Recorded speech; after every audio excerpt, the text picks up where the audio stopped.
Oh, sometimes it causes me to tremble, tremble, tremble. Were you there when they crucified my Lord? Welcome to Holy Saturday and one last visit at the cross with the people who were there. This last man is in some ways a surprise. Not that he was there. I'm sure many of his friends, many of his peers expected he would be there among the gloaters, among those who celebrated the victory over Jesus. He and his friend were members of the Jewish court which tried, convicted, and sentenced Jesus to death. But their presence and their task was not a joyful one. Their actions instead were actions of love and sacrifice. John 19:38-42 tell us this. Joseph of Arimathea asked Pilate for the body of Jesus. Joseph was a disciple of Jesus, but secretly because he feared the Jewish leaders. With Pilate's permission, he came and took the body away. He was accompanied by Nicodemus, the man who had earlier visited Jesus at night. Nicodemus brought a mixture of myrrh and aloes, about 75 pounds. Taking Jesus' body, the two of them wrapped it with spices in strips of linen. This was in accordance with Jewish burial customs. At the place where Jesus was crucified, there was a garden, and in the garden a new tomb in which no one had ever been laid. Because it was the Jewish day of preparation, and since the tomb was nearby, they laid Jesus there. We first meet Nicodemus in John chapter 3 when he comes to meet with Jesus at night under cover of darkness. He has questions, but as a Pharisee, as a member of the Sanhedrin, he did not want to be seen talking with Jesus about spiritual matters. He came with honest questions. He really wanted to understand Jesus. It is from that secret conversation we gain what is probably the most well-known verse in the Bible, John 3:16. For God so loved the world that he gave his one and only Son, that whoever believes in him shall not perish, but have eternal life. John doesn't tell us the results of that conversation. We don't know if Jesus convinced Nicodemus or if he just left more confused, more unsure. Nicodemus shows up again in John chapter 7. Jesus had been teaching and causing controversy at the Feast of Tabernacles.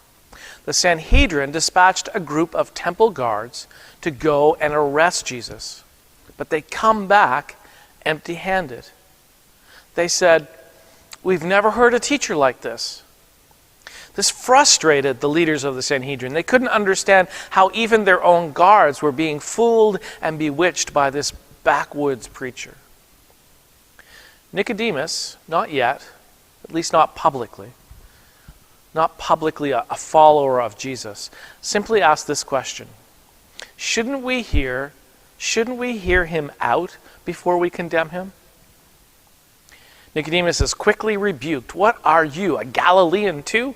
Look it up in your Torah. Nothing good ever comes out of Galilee. And Nicodemus went quiet. It's pretty clear anyone showing any leanings towards Jesus among this group would be quickly crushed. There was no room for Jesus sympathizers among this prestigious group of Jewish leaders. If Nicodemus wanted to keep his honor, his place of honor among the prominent people of Jerusalem, he could not be connected with Jesus. Which is what makes this last scene at the cross so compelling. Not one, but two prominent and powerful leaders become undertakers. Joseph, who Mark tells us was also a member of the Sanhedrin, and Nicodemus, who had lived in fear of people finding out he wanted to be a follower of Jesus, stepped out of the shadows and publicly associated themselves with Jesus after his death at great personal sacrifice. They were not used to this kind of work. Joseph kneeled beside Jesus' lifeless body and began to wash the blood away with a damp cloth.